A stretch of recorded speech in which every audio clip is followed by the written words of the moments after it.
Hello students, फिर से आप सभी का द साइंस मैजिक में स्वागत है। पिछली क्लास में अपन ने हेलो एल्केन व हेलो एरीन की स्टीरियोकेमिस्ट्री कंप्लीट कर ली थी।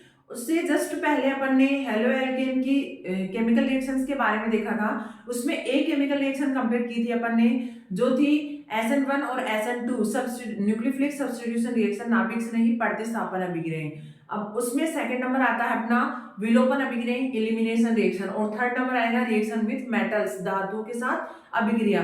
सेकंड नंबर आज स्टार्ट करते हैं अपन। सेकंड नंबर जो है अपना, सेकंड नंबर है विलोपन अभिक्रिया, जिसे इंग्लिश में बोलेंगे अपन एलिमिनेशन रिएक्शन।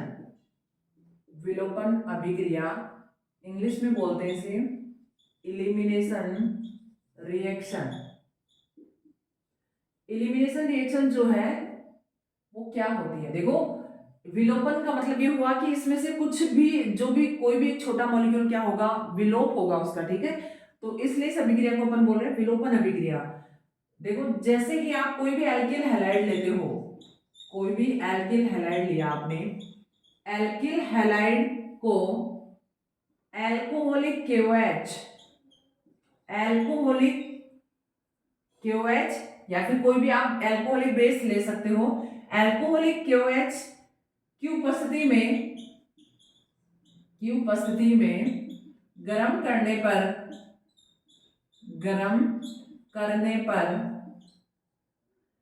डिहाइड्रो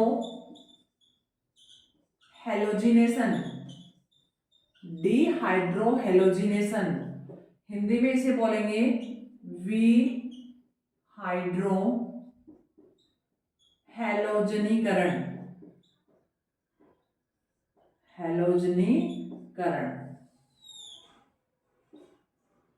उपस्थिति में गर्म करने पर डिहाइड्रो हेलोजिनेशन के द्वारा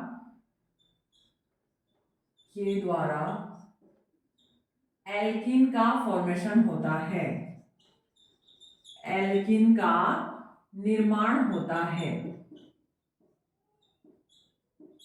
अब देखो यहां पर डिहाइड्रो हेलोजिनेशन का मतलब ये हुआ कि एक तो हाइड्रोजन निकलेगा और क्या निकलेगा उसके साथ, हेलोजन निकलेगा। कहने का मतलब हाइड्रोजन हैलाइड निकलेगा।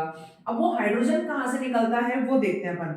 हाइड्रोजन जो निकलेगा वो निकलेगा बीटा कार्बन का हाइड्रोजन, कहने का मतलब बीटा हाइड्रोजन निकलेगा। देखो कैसे, जैसे अपन बात करें एग्जाम्पल में देखें तो अपन कोई भी एल्किल हैलाइड लिया आपने, जैसे ये एल्किल हैलाइड ले लिया अपन ने, ये एल्किल हैलाइड है, इससे यहाँ हेलोजन जुड़ा हुआ है, और ये अल्फा कार्बन अपना, ये बीटा कार्बन है। बीटा कार्बन से जुड़ा हुआ हाइड्रोजन बीटा हाइड्रोजन, ठीक है। अब देखो इसको गर्म कर रहे हैं अपन किसकी प्रेजेंस में, एल्कोहलिक KOH की प्रेजेंस में गर्म कर रहे हैं। एल्कोहलिक KOH की प्रेजेंस में गर्म करते हैं तो क्या होता है, यहाँ से क्या रिलीज हो जाता है, हेलोजन निकलेगा, और हेलोजन के साथ में बीटा हाइड्रोजन निकल जाएगा। यहाँ से बीटा हाइड्रोजन का विलोप हो जाएगा। कहने का मतलब ऐसे बॉन्ड, आप बॉन्ड को माइग्रेट करो तो इस प्रकार से हो जाएगा। जैसे ये H+ था, ये H+ की फॉर्म में निकलेगा, तो इस बॉन्ड के इलेक्ट्रॉन कहाँ माइग्रेट हो जाएंगे, यहाँ पर। तो यहाँ पर कार्बन की वैलेंसी 5 हो गई, तो कोई भी एक गुड लिविंग ग्रुप निकलेगा यहाँ से जो आसानी से निकल सकता है, वो अपना हेलोजन। हेलोजन यहाँ से क्या हो जाएगा, माइनस की फॉर्म में निकल जाएगा। तो यहाँ पर डबल बॉन्ड बन जाएगा, ये H+ और ये X- किसकी फॉर्म में निकल जाएगा, HX की फॉर्म में निकल जाएगा।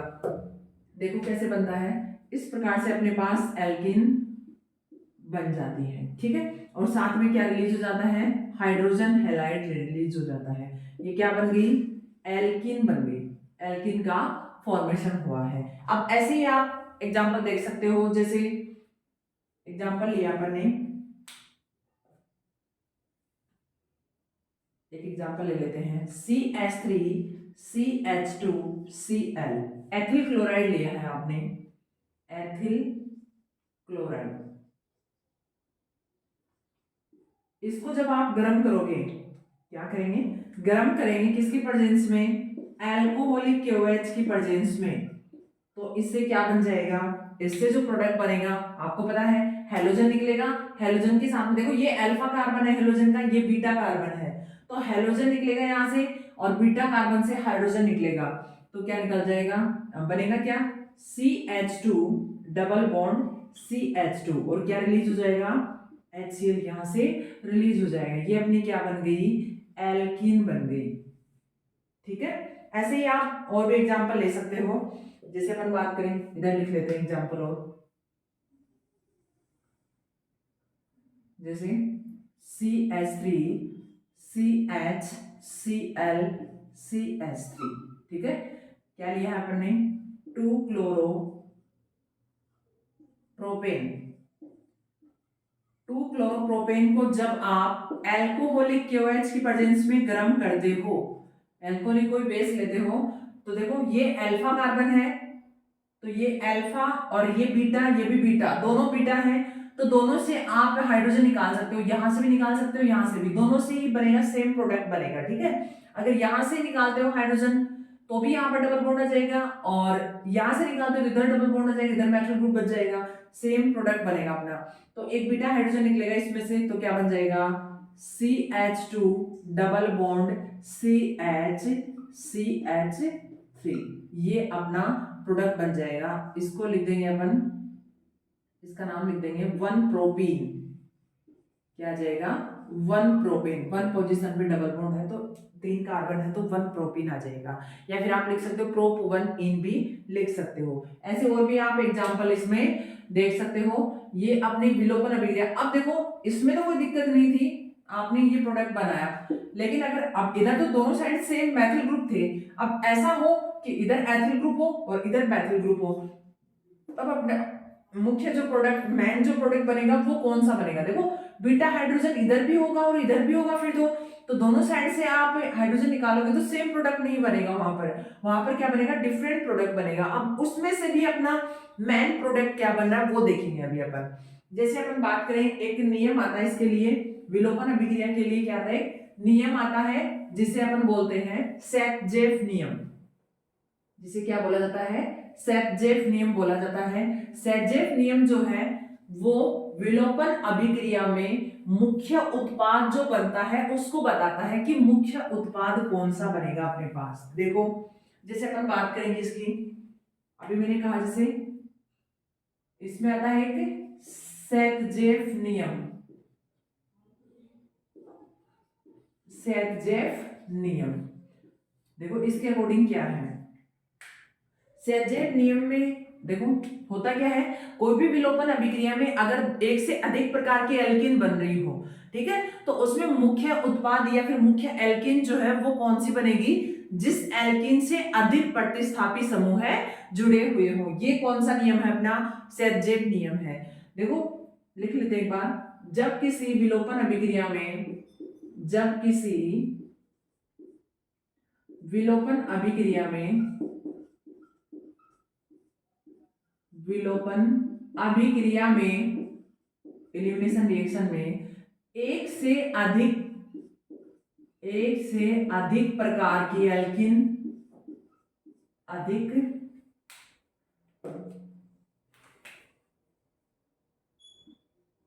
प्रकार की एल्कीन उत्पाद के रूप में, उत्पाद के रूप में प्राप्त होती है तो मुख्य एल्कीन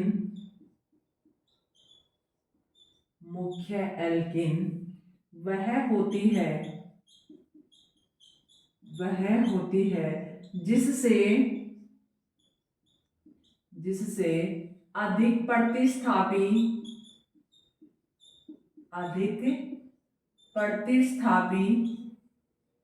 समूह जुड़े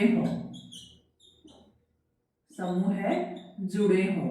यही सेट-जेफ का नियम है। जैसे एग्जाम्पल लेते हैं अपन, एग्जाम्पल की बात करें तो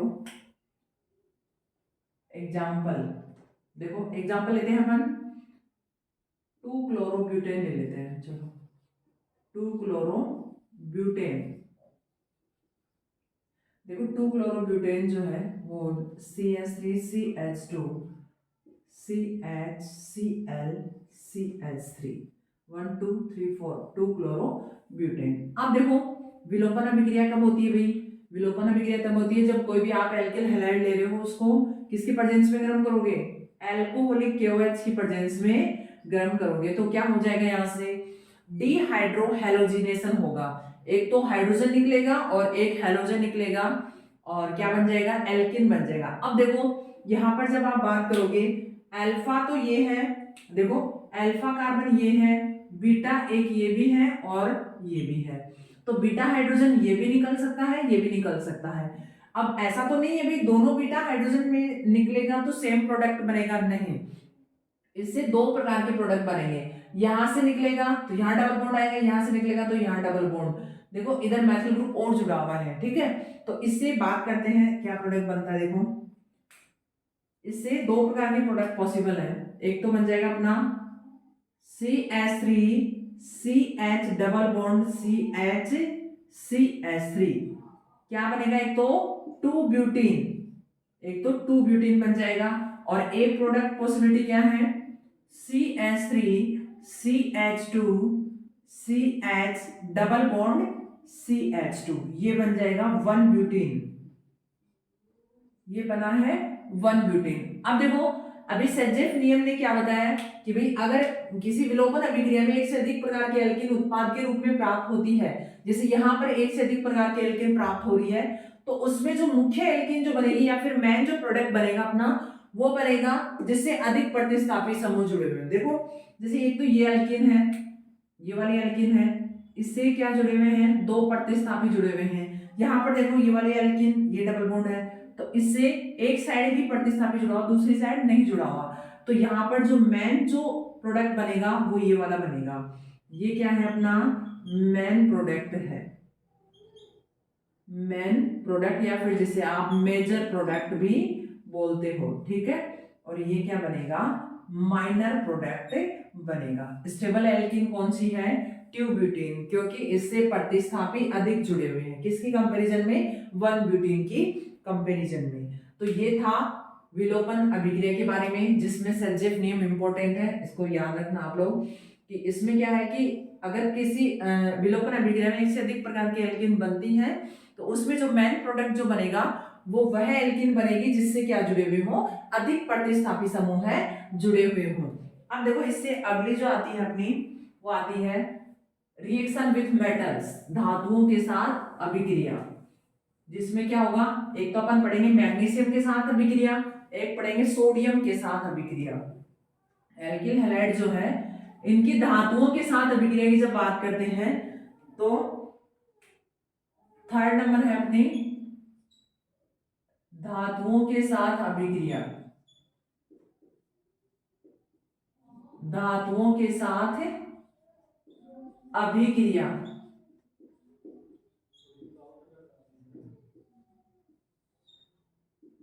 reaction with metals,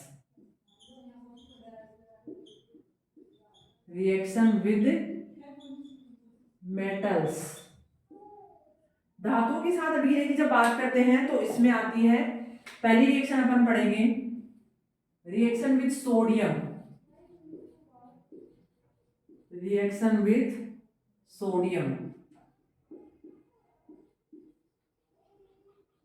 sodium metal के साथ जब रिएक्शन करवाते हैं, सोडियम धातु के साथ जब रिएक्शन करवाते हैं तो इस अभिक्रिया को बोला जाता है वुड्स अभिक्रिया, वुड्स रिएक्शन। वुड्स जो रिएक्शन होती है इसमें क्या होता है, एल्किल हैलाइड जो होता है वो किसके साथ रिएक्शन करता है, सोडियम के साथ रिएक्शन करता है। जैसे देखो एक एल्किल हैलाइड आपने ये लिया और 2 सोडियम और एक एल्किल हैलाइड और लिया है आपने, ठीक है।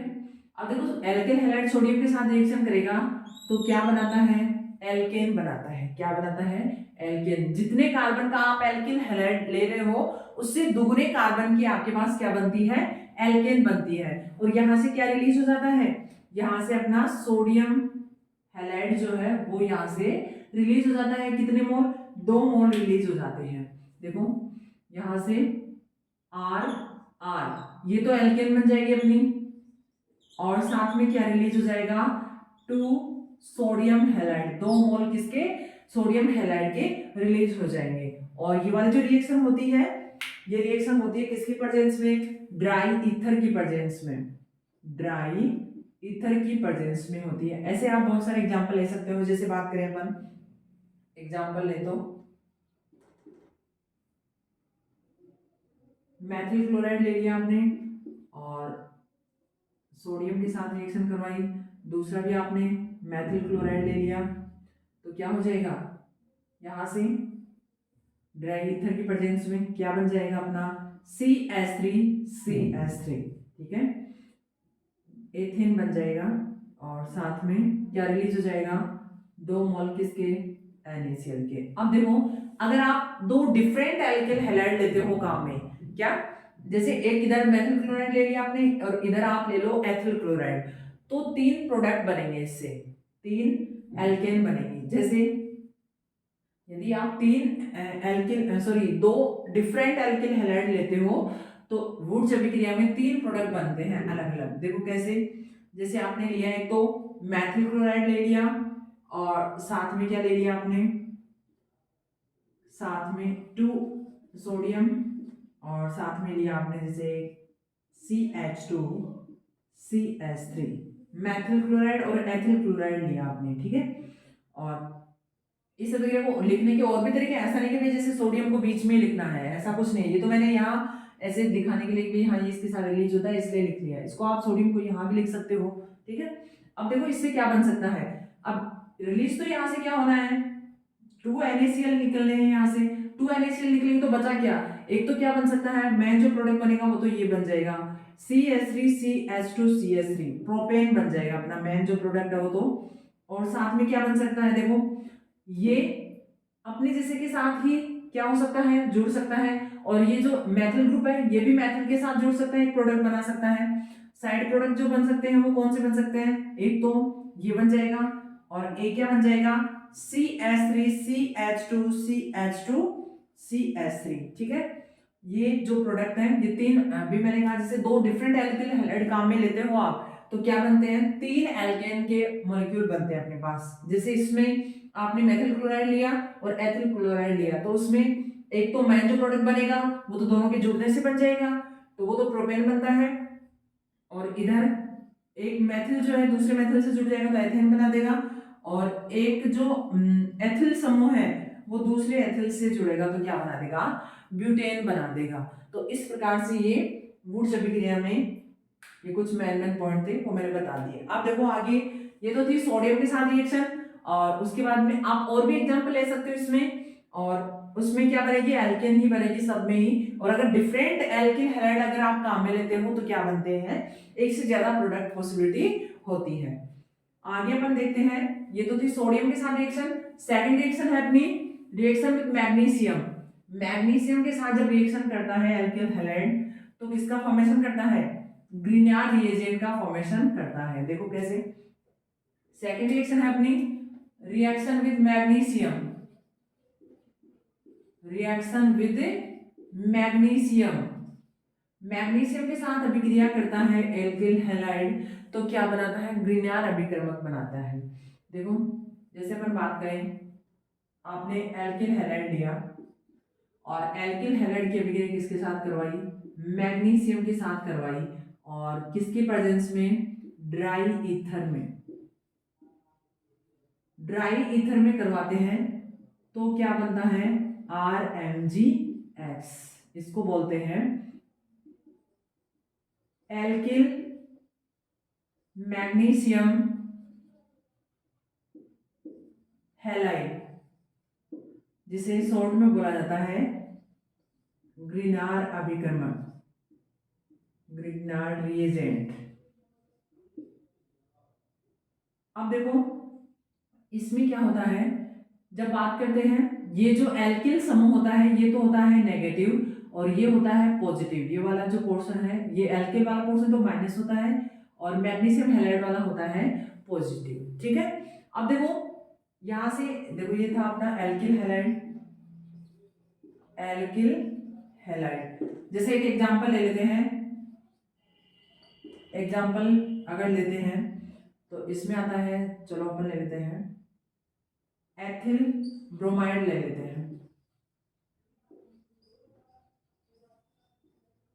Ethyl bromide. इसकी रिएक्शन अपन करवाते हैं मैग्नीशियम के साथ, और किसमें, ड्राई ईथर में, शुष्क ईथर में इसके रिएक्शन करवाते हैं। तो क्या बनता है अपना प्रोडक्ट, CH3 CH2 MgBr। इसको बोलेंगे अपन एथिल मैग्नीशियम ब्रोमाइड। ये भी क्या कहलाता है, ग्रीनर रिएजेंट ही कहलाता है। अब देखो, हमेशा ये वाली जो रिएक्शन होती है, ये वाली रिएक्शन हमेशा किस में करवानी होती है अपने को, ड्राई ईथर में ही करवानी होती है। क्यों, ऐसा क्यों भाई, ड्राई ईथर शुष्क ईथर में ही क्यों करवाते हैं अपन, ठीक है। इसका रीजन क्या है, देखो इसमें क्या होता है, शुष्क की जगह अगर आप आदर ईथर लेते हो, ठीक है, वेट ईथर लेते हो, तो उससे क्या इफेक्ट होता है यहाँ पे देखो। उसमें क्या होता है, वाटर के मॉलिक्यूल्स होते हैं, तो क्या करते हैं वो अभिक्रिया करेंगे, ये जो आपका ग्रीनर अभिकर्मक है इसके साथ रिएक्शन करेगा H2O, और वो क्या हो जाएगा, डिसोसिएट होकर के ये वाला जो ग्रीनर रिएजेंट है ये क्या बना देगा, एल्केन का फॉर्मेशन कर देगा। ऐसे ये यहाँ से H+ जो है वो R के साथ जुड़ जाएगा, R- है ना अपना, तो उसके साथ जुड़ जाएगा, और MgX जो है पॉजिटिव वाला जो है वो किसके साथ जुड़ जाएगा, OH के साथ जुड़ जाएगा। तो इस प्रकार से अपन हमेशा क्या काम में लेते हैं, ग्रीनर रिएजेंट के सिंथेसिस में शुष्क ईथर ही काम में लेते हैं, वेट ईथर या अदर ईथर अपन काम में नहीं लेते। क्यों, क्योंकि उसके अंदर वाटर की इंप्योरिटीज होती है, वाटर की इंप्योरिटीज होती है तो वो क्या करते हैं, ग्रीनर रिएजेंट को क्या करते हैं, डिसोसिएट कर देते हैं। तो ग्रीनर रिएजेंट में अपन पढ़ते हैं R जो है वो तो क्या है, माइनस है, R-, और MgX जो है वो प्लस वाला पोर्शन है। तो यहाँ से R जो है वो H+, यहाँ पर क्या है H+ और OH-। H+ जो है वो किसके साथ जुड़ जाएगा, R- के साथ, OH- जो है वो किसके साथ जुड़ जाएगा, MgX के साथ। तो इस प्रकार से क्या मिलता है अपने को, प्रोडक्ट के रूप में एल्केन प्राप्त होती है। तो ये थी हेलो एल्केन की रासायनिक अभिक्रियाएं, जिसमें अपन ने 3 अभिक्रिया पढ़ी है। पहली अभिक्रिया थी नाभिक स्नेही प्रतिस्थापन न्यूक्लियोफिलिक सब्स्टिट्यूशन रिएक्शन, जिसमें SN1 और SN2 पढ़ी थी। सेकंड थी अपनी विलोपन अभिक्रिया एलिमिनेशन रिएक्शन, जिसमें अपन ने सेर्जेव रूल पढ़ा है, और इसमें डिहाइड्रोहेलोजिनेशन होता है और जिसके परिणाम स्वरूप एल्केन प्राप्त होती है। और तीसरी रिएक्शन जो है वो है मेटल के साथ रिएक्शन। मेटल के साथ रिएक्शन में अपन ने 2 रिएक्शन पढ़ी है, एक तो सोडियम के साथ जिसे आप क्या कहते हो, वुड्स अभिक्रिया कहते हो, उसमें एल्केन का फॉर्मेशन होता है, और एक अपन ने पढ़ी है सोडियम के साथ रिएक्शन, जिसमें किसका फॉर्मेशन होता है, ग्रिग्नार्ड अभिकर्मक का निर्माण होता है, जिसे आप एल्किल मैग्नीशियम हैलाइड भी बोलते हो। उसमें आप कोई भी एग्जांपल ले सकते हो। और ऐसा जो ड्राई ईथर है इसको ही काम में क्यों लिया जाता है, क्योंकि आर्द्र ईथर जो होता है, वेट जो ईथर होता है उसमें वाटर होता है, और वाटर जो है वो ग्रीनर रिएजेंट को क्या कर देता है, डिसोसिएट कर देता है, और उससे क्या प्राप्त होता है, प्रोडक्ट के रूप में एल्केन प्राप्त हो जाता है अपने को। इसलिए अपन शुष्क ईथर को ही काम में लेते हैं, आर्द्र ईथर को काम में नहीं लेते हैं। अब ये हेलो एल्केन की केमिकल रिएक्शन कंप्लीट हो गई है। इससे आगे अपन पढ़ेंगे हेलो एरिन की केमिकल रिएक्शंस। हेलो एरिन जो है वो अपनी केमिकल रिएक्शन किस प्रकार से देता है।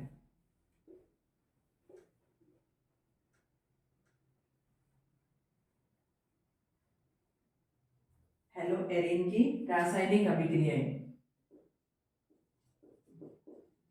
हेलो एरिन की रासायनिक अभिक्रियाएं।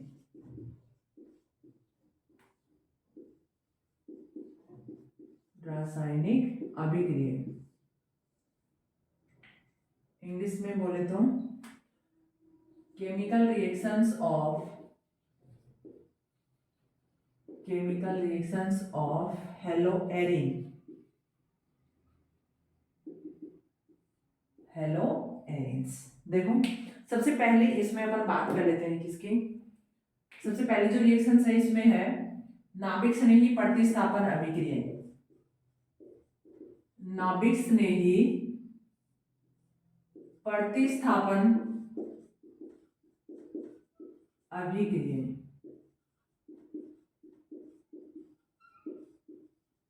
नाभिक स्नेही प्रतिस्थापन अभिक्रियाएं जो होती हैं न्यूक्लियोफिलिक सब्स्टिट्यूशन रिएक्शंस, इंग्लिश इसमें इसे बोलेंगे अपन न्यूक्लियोफिलिक सब्स्टिट्यूशन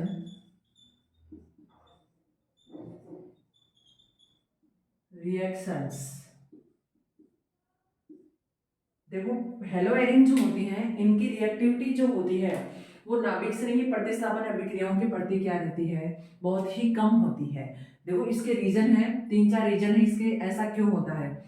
और अगर आप रिएक्शन करवाते भी हो नाभिक श्रेणी प्रतिस्थापन अभिक्रिया हेलोएरिन के साथ, तो उसमें आपको टेम्परेचर और प्रेशर क्या करना पड़ेगा, हाई करना पड़ेगा। जैसे अपन बात करें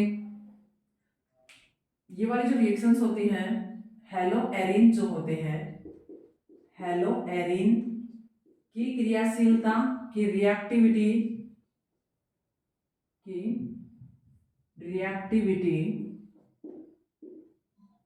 नाभिक श्रेणी प्रतिस्थापन के प्रति क्या होती है, बहुत ही कम होती है, बहुत कम होती है। अब देखो जैसे कोई एग्जांपल लेते हैं अपन, इसमें एग्जांपल ये जैसे आपने क्लोरोबेंजीन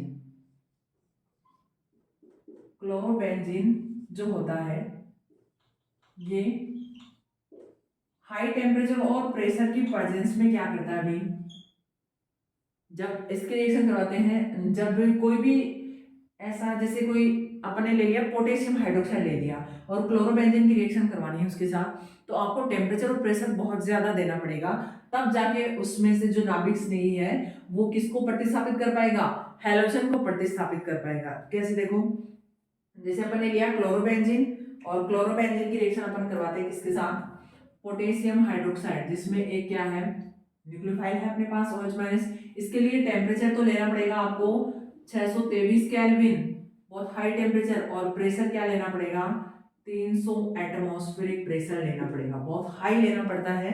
और फिर जाके आपका प्रोडक्ट बनता है। इससे प्रोडक्ट जो बनेगा वो बनेगा, नाभिक श्रेणी प्रतिस्थापन है तो जो क्लोरीन है वो प्रतिस्थापित हो जाएगा किससे, OH से, तो क्या बन जाएगा, फिनोल आपका प्रोडक्ट बन जाएगा। लेकिन ये वाली जो रिएक्शंस होती हैं इनके प्रति जो हेलोएरिन होते हैं उनकी रिएक्टिविटी बहुत ही कम होती है। जैसे अपन आगे बात करते हैं, कोई भी एग्जांपल और ले लेते हैं इसमें, जैसे ये तो क्लोरोबेंजीन लिया है।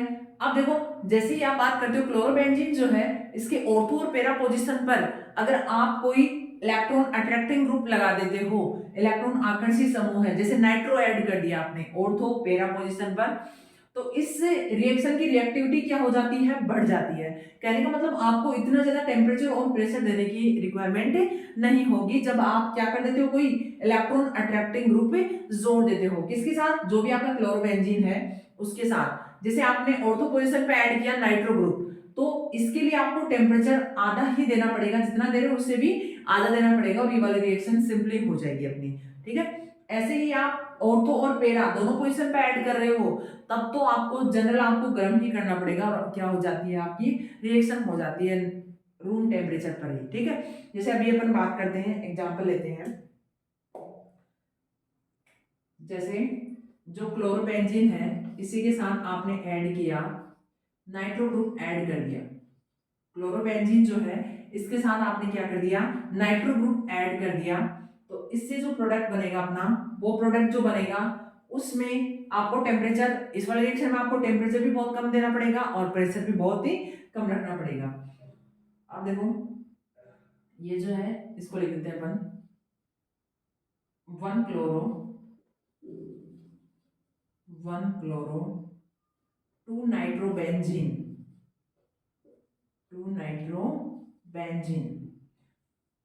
इसमें देखो आपका जो प्रोडक्ट बनेगा वो बन जाएगा, जैसे आपने KOH लिया और इसमें प्रोडक्ट बन जाएगा आपका OH, और साथ में NO2 तो जुड़ा ही रहेगा, और इसके लिए समथिंग अपना जो टेम्परेचर होगा वो 300 की समथिंग चाहिएगा आपको। ठीक है, 300 केल्विन के समथिंग इतना कुछ चाहिएगा टेम्परेचर। क्यों, क्योंकि यहाँ पर आपने एक इलेक्ट्रॉन अट्रैक्टिंग ग्रुप जोड़ दिया है, वो क्या कर देगा, इस रिएक्शन की रिएक्टिविटी बढ़ा देगा, या फिर ये जो आपका क्रियाकारक है इसकी रिएक्टिविटी क्या कर देता है, बढ़ा देता है रिएक्शन के प्रति। तो इससे क्या बन जाएगा, अब इससे बन जाएगा अपना ऑर्थोनाइट्रोफिनॉल बन जाएगा। ऐसे ही आप अगर लेते हो दूसरा कंपाउंड ले लेते हैं अपन जैसे आपने लिया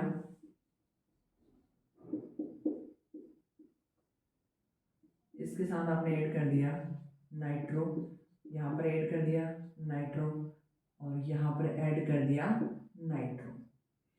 ये जो है इसको लिखेंगे अपन 1 क्लोरो 2,4,6 ट्राई नाइट्रो बेंजीन।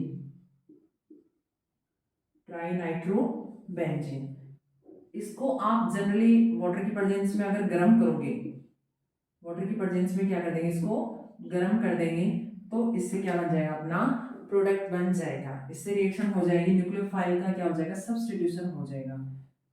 ये बन गया अपना OH और इधर अपना NO2, पेरा पे भी NO2 है और इधर ऑर्थो पर भी NO2 है। इसको लिखेंगे अपन 2,4,6 ट्राई नाइट्रो फिनोल,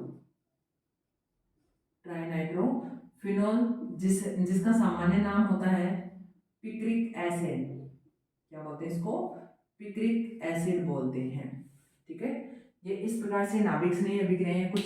अब देखो नाभिक स्नेही अभिक्रिया के प्रति वैसे तो हेलोएरिन क्या होते हैं, लेस रिएक्टिव होते हैं, बहुत ही कम इनकी क्रियाशीलता होती है, लेकिन फिर भी आप हाई टेम्परेचर देके, हाई प्रेशर देके आप ये वाली रिएक्शन करवा सकते हो। ठीक है, और जब आप कोई इलेक्ट्रॉन अट्रैक्टिंग ग्रुप अगर इनके साथ ऑर्थो पेरा पोजीशन पर जोड़ देते हो तो उससे क्या हो जाता है, इस रिएक्शन की रिएक्टिविटी बढ़ जाती है। जैसे अपन ने देखा इस वाले एग्जांपल में और इधर भी देखा है, एक दो एग्जांपल और हैं, तो उनमें भी क्या होता है, सेम ऐसे ही आप कोई इलेक्ट्रॉन अट्रैक्टिंग ग्रुप जोड़ देते हो तो रिएक्टिविटी क्या हो जाती है, इंक्रीज हो जाती है। तो ऐसा क्यों होता है कि आपने ऑर्थो पेरा पोजीशन पे कोई इलेक्ट्रॉन अट्रैक्टिंग ग्रुप जोड़ दिया और इस रिएक्शन की रिएक्टिविटी बढ़ गई। तो देखो ये क्या करते हैं, ये वाले जो ग्रुप होते हैं, ये जो कार्बन होता है जिससे हैलोजन जुड़ा हुआ है, उस कार्बन पर इलेक्ट्रॉन डेंसिटी को क्या कर देते हैं, कम कर देते हैं। इलेक्ट्रॉन डेंसिटी कम कर देंगे उस कार्बन पे तो आसानी से हैलोजन क्या हो जाएगा, वहां से निकल जाएगा। हैलोजन जो है वो न्यूक्लियोफाइल के रूप में निकलता है, तो नेगेटिव चार्ज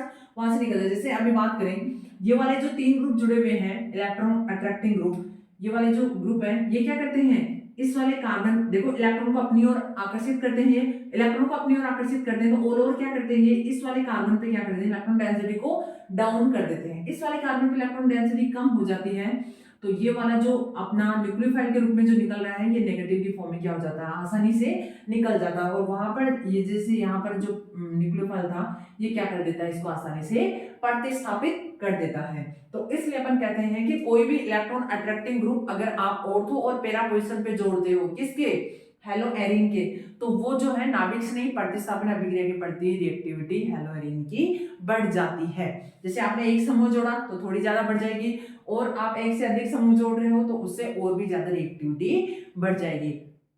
अगली क्लास में अपन इसके रीजन के बारे में डिस्कस करेंगे कि भाई हाँ ऐसा क्यों होता है कि ये जो आप जैसे ही इलेक्ट्रॉन अट्रैक्टिंग ग्रुप जोड़ देते हो तो रिएक्टिविटी बढ़ जाती है। इसमें रेजोनेंस वगैरह सारा अपन अगली क्लास में देखेंगे। Thank you.